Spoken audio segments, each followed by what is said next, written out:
Hi everyone, barka da dawowa. So abinda za mu yi magana a kan yau ba wani abu ba ne, steps ne na yanda za ka fara business from A to Z. Do za ku ga littafi a kusa da ni, ana ce mai 0 to 1, so amma dai yau ba review ɗin littafi za mu yi ba. Kowa ya nemi wannan littafin ya karanta, saboda wannan littafin yana da matuƙar amfani. 0 to 1 note ne na startup, kuma wanda ya rubuta littafin sunan shi Peter Thiel, kuma shine co-founder na PayPal, tare da Elon Musk suka fara PayPal. So kuma ta da maganar 0 to 1. So stage, muna da stage da yawa waɗanda in zaka fara business ya kamata a ce ka yi amfani da wannan, ko in ce ka yi following wannan stage. Stage na farko akwai abin da muke cewa idea stage. A idea stage shine zaka yi identify ɗin passion ɗinka, ko skills ɗinka, ko kuma interest ɗinka. Me kake da interest a kai? Wayoyi sun fi burge ka, so don haka ya za a yi ka fara business ɗin sai da wayoyi, ka je shagon a farm center ka buɗe, ko a Beirut ka dinga sai da wayoyi. A kai motoci ne suka fi burge ka, to shikenan gashi nan, ko Bello Road ne, ko wajen sai da motoci dai, so za ka je ka ga wani interest kake da shi a wajen. Wani za ka ga bindigogi ne suka fi burge, so ban dai san inda ake sai da bindigogi ba, ballan tana ka ce san gaya maka. So na biyu sai brainstorming business idea. Yanzu sai ka ɗauko wannan idea ɗin taka, in ma product kake so ka fara producing, ko kuma services kake so ka saida. Idan product ne misali, sai aka ce so kake ka buɗe kamfanin sai da pure water, so kaga zaka zauna kai brainstorming. A brainstorming ɗin idea ɗin nan shine zai tabbatar maka da cewa ka san me core values ɗinka, ka san me objectives ɗinka, kuma ka san me ne business goal ɗinka da kake so kai achieve. Abu na uku, still fa muna kan idea stage ne, sai kai researching market ɗin, kai understanding ɗin demand da kuma competition. Shin amma inda kake, area da kake, saboda akwai wasu purpose da muke da su of business. Akwai abin da muke cewa purpose of marketing, so akwai abin da muke cewa place, product, price and promotion. So dole a place ɗin da kake, environment ɗin, shin akwai demand ɗin wannan pure water da kake so ka yi, ko a demand ɗin gidan biredi ne, ko a demand ɗin me wani dai abu makamancin haka wanda kake so ka yi. So akwai demand ɗin, in akwai, ya competition ɗin yake a gurin. Gidan ruwa 5 ne a area, kuma ya ishi gaba ɗaya area, to kai kuma me yasa baka zo kai gidan ruwa a wajen? So wannan idea stage ɗin shine zai baka dama ka samar da wayannan abubuwan da na lissafa mana. So after ka tsallake idea stage, a lokacin ka gano me za ka yi, sai ka tafi research and planning. Research and planning za ka yi defining ɗin target audience ɗinka. Su waye target audience ɗinka? Target audience ɗinka su ne waɗanda za ka dinga siyarwa da kayanka. Pure water kake so ka dinga yi, so su waye suke shan pure water? Sai kai targeting ɗin waɗannan mutanen. Mutane ne 'yan shekara kaza, a unguwa kaza suke, masu kuɗi ne ko talakawa ko tsaka-tsakiya, ga adadin ruwan da suke siya a wata da dai sauransu. Na biyu, a research and planning sai kai researching ɗin competitors ɗinka da gap and opportunities ɗin da suke da shi. Me research competitors da zaka yi? Yanzu misali, kana da gidan ruwanka da zaka buɗe, sunan shi Musnad Table Water, sunana kenan yawa. So sai ka ce akwai kuma wani gidan ruwa, misali shi kuma sunansa na Ringim Table Water. So na Ringim Table Water suna yin ruwa, amma ruwansu baya cika, kuma a area kuke ko business ɗaya kuke yi da su. So sai ka ga cewa to kai a matsayinka na Musnad Table Water da zaka shigo wannan business ɗin, me zaka ka bambanta da na Ringim Table Water?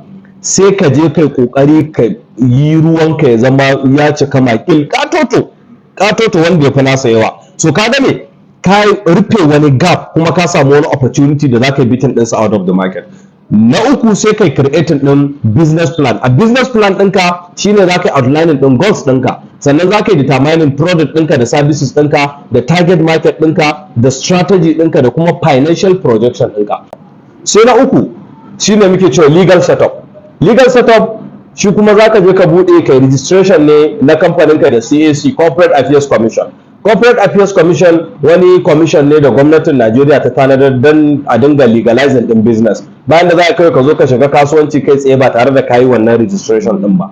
So akwai different of registration da ake kusan guda 3. Akwai abin da ake cewa sole proprietorship. So shi wannan sole proprietorship din amfaninsa shine kai kadai ne a matsayinka na Mus'ab zaka je kai register wannan kamfanin, ka fara running kamfanin ɗinka ba tare da kowa ya saka maka hannu ba. Amma kuma duk abin da ya samu kamfanin nan kai za ka ɗauki wannan liability ɗin. akwai kuma LLC shine limited liability corporation ko company. So limited liability company shi kuma duk lokacin da kai creating company ɗinka as LLC ya zama na cewa misali ka karɓi contract sai aka ce contract aka baka zaka zo kai furnishing ɗin AUA gaba ɗaya.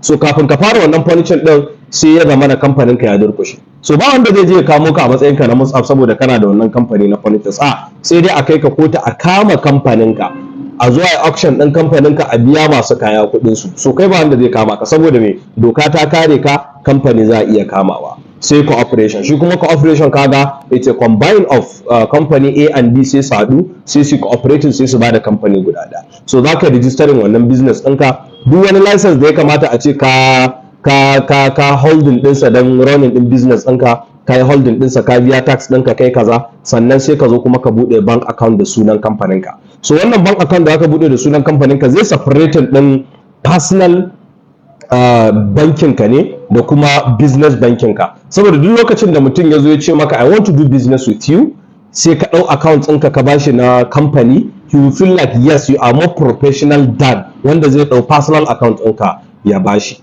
So na hudu sai muke magana akan funding. Ana abin yake, mutane za su ce ma za ka iya fara business ba ko sisi. Yes for sure ana iya fara business ba kuɗi, misali kaman skills. Misali ni yanzu da nake koya mana yadda za ka yi business, ai ban da ko sisi misali, ko na zo na fara business ina kuma nake da abin da nake da shi whatsoever. So amma ne abin da za ka yi projecting guda ɗaya shine skills nake da shi, ba product nake sayarwa ba. Shekara nawa ina makaranta aka biya min kuɗin makaranta, ne degree, ne masters, ne courses kaza, ne kaza har na koyi wannan skills ɗin. Yanzu kuma ina zuwa ina ba da wannan skills ɗin nawa ina koya mutane suna biya na, kuma ka ce wai ba zan yi investing kuɗi wai sannan in fara business ba. Duk wancan kuɗin da na investing a baya ka manta. So amma ne idan product ne za ka siyar, misali yanzu wannan 5G ɗin, 5G ta Airtel muna sayar da ita a AUA, in kana bukata just call me. So 5G na Airtel na siyo su guda 100 ina so in dinga siyarwa. Ba kawai Airtel zan je in ce ku bani 5G in zo in siyarwa da mutane ba, a'a kuɗi na sa na siya ni ma sai in zo market sai in sayar da shi. To you need money. So dole a funding process ko a funding stage za ka yi exploring ɗin options ɗin da za ka samu funding. Misali akwai wasu kuɗi da kake saving na personal savings ɗinka, ko kuma loan zaka ci, ko investor zaka nema ma investing, ko kuma wani grant zaka nema na gwamnati. So sai ka exploring wannan options din, sannan zaka gano ta yaya zaka samu kuɗaɗen ka da zaka fara business ɗinka. Abu na biyar shine branding and identity. Branding and identity mutane suna raina wannan stage ɗin, amma kuma wannan stage ɗin shi yake selling ɗin business ɗinka a market. Ka je ka gaya kowa karatun haka yake, tun daga nan har Lagos haka karatun yake, ba zai taɓa canjawa ba.